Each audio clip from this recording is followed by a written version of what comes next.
दोस्तों, मैं सतवीर सिंह अपने यूट्यूब के भारत लिंक ग्लोबल चैनल पर आपका स्वागत करता हूं। दोस्तों, मैंने अपनी कल की वीडियो में आपको बताया था कि अब मैं रिपोर्टिंग करने के लिए ग्राउंड ज़ीरो पर नहीं जाता।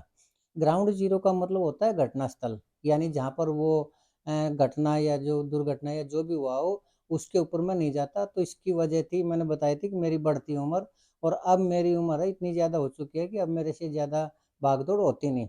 तो मैं जो भी वीडियो बनाता हूँ, जो विश्लेषण करता हूँ, उसमें पब्लिक डोमेन के अंदर जो चीज़ अवेलेबल है, उसी के बेस पे बनाता हूँ।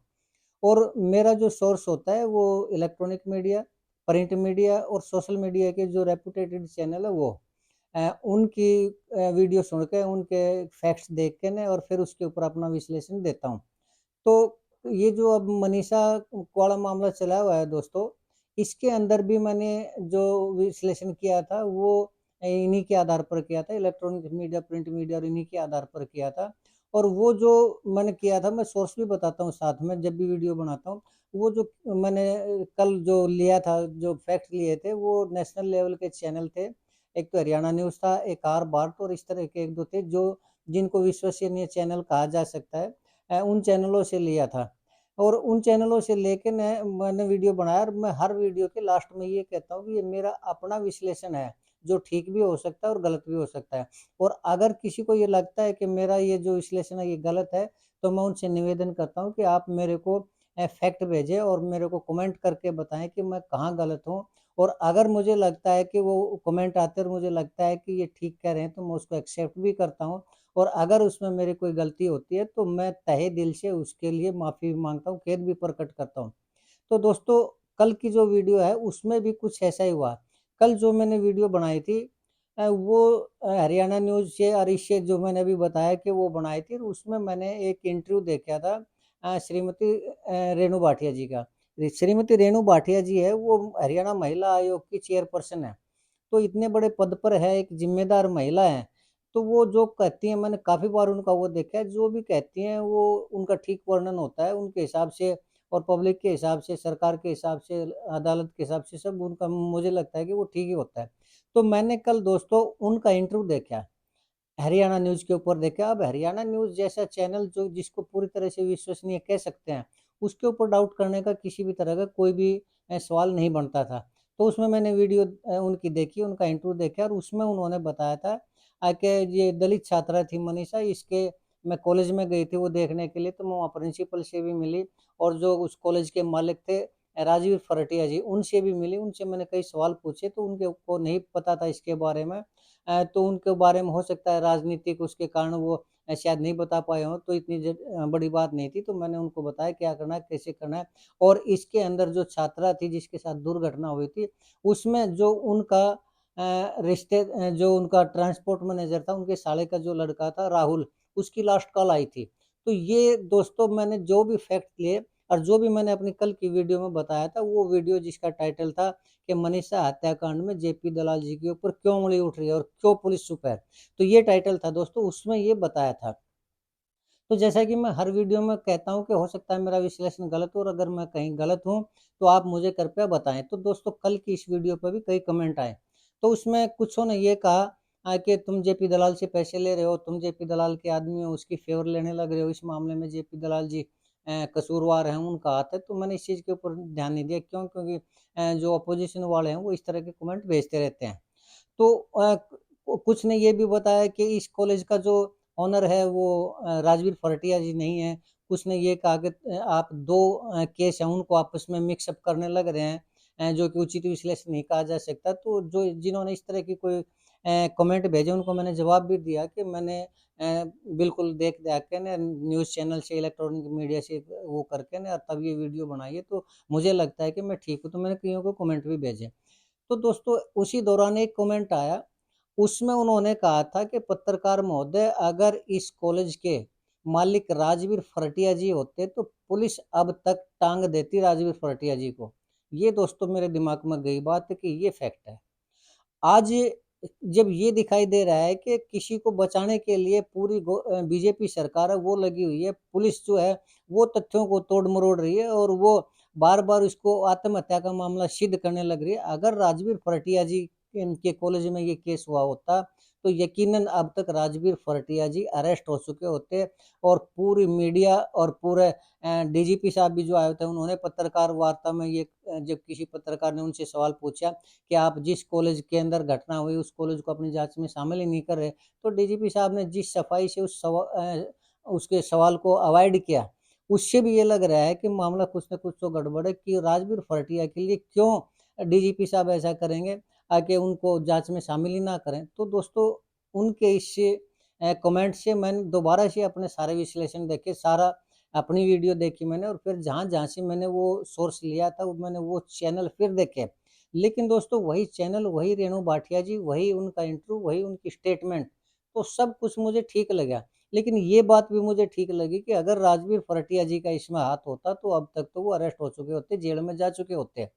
तो अब गलती हुई तो कहाँ हुई? मैं कई घंटे तक दोस्तों उनको फैक्ट्स को तलाश करता रहा। लेकिन अचानक मेरे ध्यान गया जो वो कमेंट आया था कि आप 2 केस को एक साथ मिक्स कर रहे हो।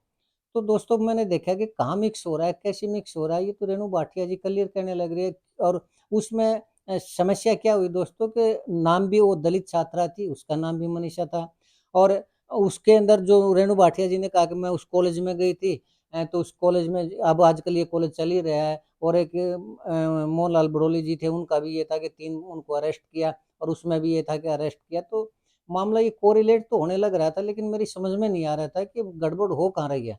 तभी अचानक दोस्तों मेरी नज़र पड़ी, मैंने सोचा कि ये देखो कि रेणु भाटिया जी का जो इंटरव्यू है ये कितना पुराना है। तो मैंने उसमें टाइम देखा क्योंकि यूट्यूब के ऊपर कोई भी वीडियो आती है वो कितनी पुरानी है उसमें वो लिखा होता है कि कितने घंटे पुरानी है, कितने दिन पुरानी है, कितने महीने या कितने साल वो नीचे मेंशन होता है। तो तभी मैंने देखा कि उस पे लिखा हुआ था 7 महीने।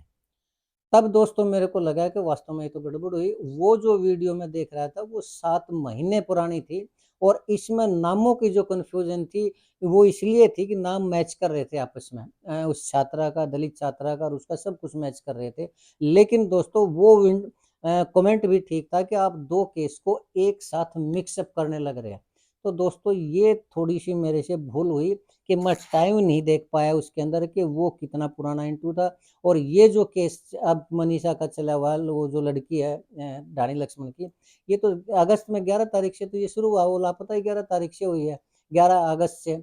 तो वो गलती से कोरिलेट हो गए और उसमें दोस्तों मैं स्पष्ट रूप से अपनी गलती मानता हूँ कि मुझे पहले देख लेना चाहिए था कि वो कितना पुराना है, कितना नहीं। तो जैसे मैंने बताया दोस्तों कि मैं अपने ये भी कहता हूँ कि विश्लेषण करता हूँ तो कि ये ठीक भी हो सकता है, गलत भी हो सकता है।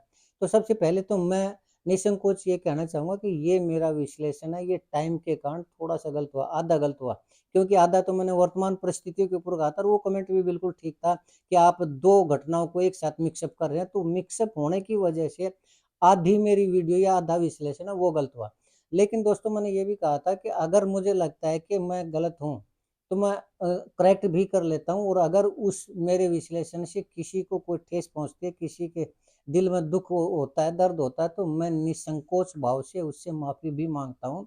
तो इस मामले में जब मैं बार-बार वीडियो बना के ये कह रहा हूँ कि एक बच्ची के साथ न्याय किया जाए और मैं डीजीपी साहब से भी और सीएम साहब से भी बार-बार ये रिक्वेस्ट कर रहा हूँ कि उस आदमी को बचाने की कोशिश ना की जाए।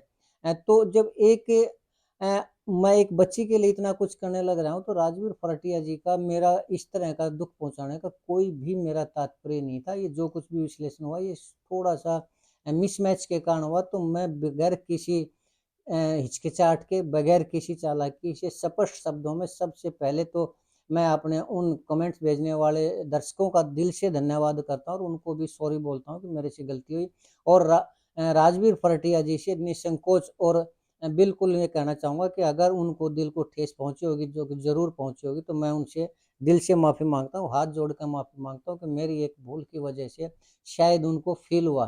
तो इसके लिए मैं यही निवेदन करना चाहूँगा कि मेरी गलती है और किसी और की गलती नहीं है। तो राजवीर फरटिया जी से सॉरी इस चीज़ के लिए।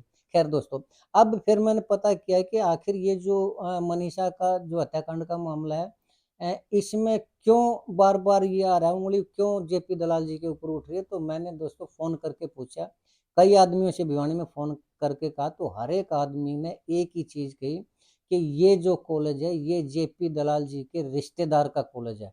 तो फिर दोस्तों मेरे को सब कुछ समझ में आ गया कि क्यों पुलिस तोड़ मरोड़ रही है इस केस को, क्यों पुलिस बचा रही है अपराधियों को, और क्यों डीजीपी साहब उस सवाल को अवॉइड करके, जिसमें एक पत्रकार ने ये पूछा था कि जिस कॉलेज में घटना हुई उस कॉलेज को आप जांच में शामिल क्यों नहीं कर रहे। तो दोस्तों अब मामला ये था कि अब मामला इसमें आया था जेपी दलाल जी का। तो जेपी दलाल जी के ऊपर उंगलियां तो उठनी ही उठनी थी। क्यों? क्योंकि उनके रिश्तेदार का स्पष्ट जो घटना है, जो कार्यशैली पुलिस की दिखाई दे रही है, उसमें ये दिखाई दे रहा है कि किसी न किसी आदमी को बचाया जा रहा है। तो वो कौन आदमी है? तो इससे ये स्पष्ट होगा कि कौन आदमी है। लेकिन मैं अब अपनी तरफ से ये कहना चाहूंगा दोस्तों कि किसी का रिश्तेदार होना गुनाह नहीं है। अगर जेपी दलाल जी के ये रिश्तेदार का कॉलेज है तो इसमें कौन सी बुरी बात है। लेकिन अगर वो अपराधियों को बचा रहे हैं और वहां अपराध हुआ है और वो उनको बचा रहे हैं तो ये गलत है दोस्तों। और पुलिस की कार्यशैली से ऐसा लग भी रहा है कि जो घटना हुई है उसमें कॉलेज को बचाया जा रहा है। तो मैं सिर्फ एक ही चीज़ कहूँगा, क्योंकि मैंने कल परसों भी कही थी कि आप यहाँ से तो बचा लेंगे लेकिन एक अदालत ऊपर की भी होती है, न्याय वहाँ भी होता है। तो मैं यही जेपी दलाल जी से कहना चाहूँगा कि जेपी दलाल जी, अगर आपका इसमें हाथ नहीं है तब तो कोई चिंता वाली बात ही नहीं है किसी तरह की।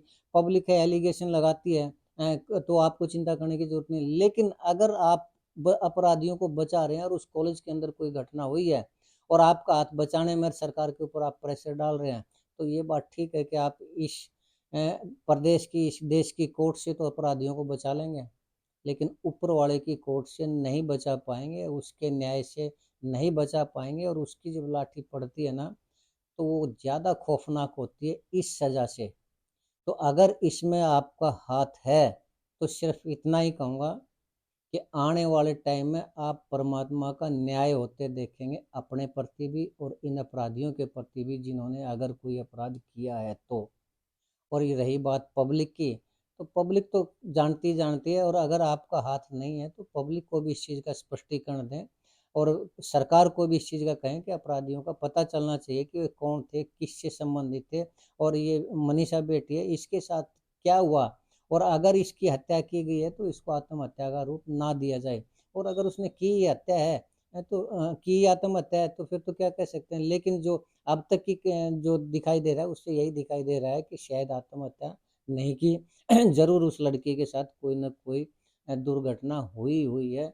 तो इसमें मैं जेपी दलाल जी से भी अनुरोध करूंगा, जेपी दलाल जी, अगर आपका हाथ है तो आप पीछे हट जाइए, अन्यथा परमात्मा के न्याय से का इंतजार कीजिए आप। बस आज के लिए इतना ही दोस्तों, अब इससे ज़्यादा कुछ कहने के लिए है नहीं। अगर आपको लगता है कि मैं सही कह रहा हूँ तो मैं आपसे फिर अनुरोध करूँगा कि आप मेरे इस वीडियो को लाइक करें, शेयर करें। और फिर कहूँगा कि अगर आज की इस वीडियो में भी मैं कहीं ना कहीं गलत हूँ तो भी जैसे आपने कल कमेंट किया, आज भी उसी तरह कमेंट कर कर मेरे को करेक्ट करें। और अगर मुझे लगता है कि मैं गलत हूँ तो मैं फिर से स्पष्टीकरण दूंगा, फिर से सॉरी बोलूँगा। लेकिन आज तो मैं कल के लिए ही सॉरी बोलना चाहूँगा। आपने मेरा ये वीडियो देखा इसके लिए आपका तहे दिल से धन्यवाद। और आपसे निवेदन करना चाहूँगा कि आप मेरे इस वीडियो को दोस्तों सब्सक्राइब ज़रूर करें। जैसे आज इस कल वाली वीडियो को आपने प्यार दिखाया, जो सब्सक्राइबर जुड़े उसके लिए भी धन्यवाद। और चलते चलते एक बार फिर से Rajveer Phartiya ji, again and again sorry, very sorry, बगैर किसी संकोच के, बगैर किसी चालाकी के सॉरी। बस दोस्तों आज के लिए इतना ही। धन्यवाद, नमस्कार, जय हिंद, जय भारत।